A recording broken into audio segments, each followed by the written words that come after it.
gentlemen, Roger Duffy.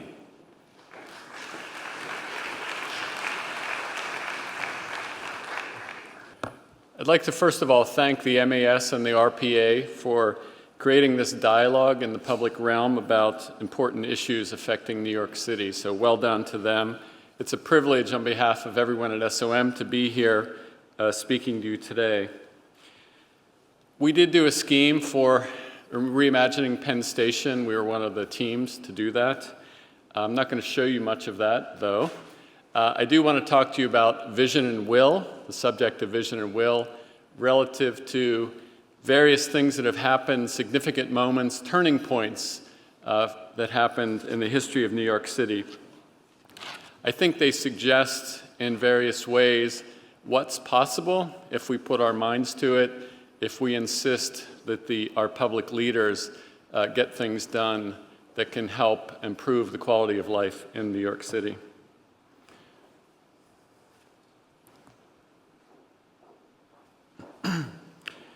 In the early 19th century, 4 cities on the eastern seaboard were sort of equals and all competing for the same business. A governor, DeWitt Clinton, imagined the Erie Canal, made it happen, and the Erie Canal connected New York City to the interior of the country and instantly made New York the most important city on the eastern seaboard. So a governor of New York helped accomplish this important improvement to New York. The city was faced with lots of conflicts and opposition about how to grow, and they asked the state to intervene, and the state helped them create a commission that would imagine extending the grid of New York north from Lower Manhattan. This grid helped improve the quality of life in the public realm. It created regular blocks, improved health, and was important to business because it created predictability to how people might invest in the city. So now we have a great city. By advent of the Erie Canal, we now have a device to help us predictably grow. Many significant advocates had important voices at various times, MAS, RPA, in this case, the poet Cullen Bryant in the 1840s, and he advocated in the public realm the idea of a central park for the city to improve the quality of life for the citizens here. The state legislature, again, helped the city to acquire the necessary land for this great park that helps the city. At the turn of the 20th century, we did have a water system. This water system was run by various agencies. The city had water problems. The state intervened, created the McClellan Act of 1905, created a central commission.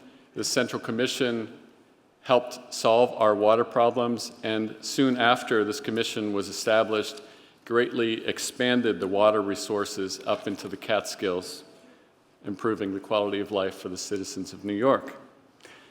The Equitable Building in Lower Manhattan, once built, cast a 7-acre shadow over all the other properties in Lower Manhattan.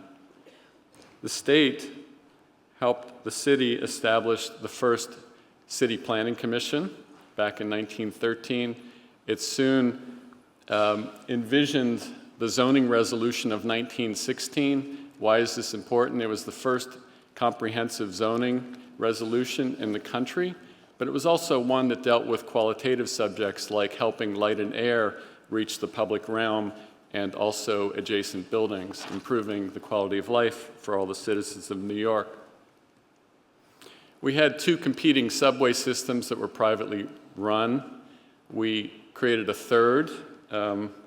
Mayor Hyland created the third in 1922 and imagined that all these systems should be combined to improve transportation service for all the public in New York City.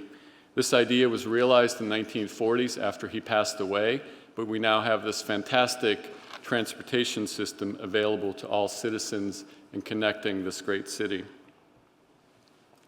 More recently, the city and state have been working to repurpose 500 miles of industrial land along the waterfront for the benefit of the public.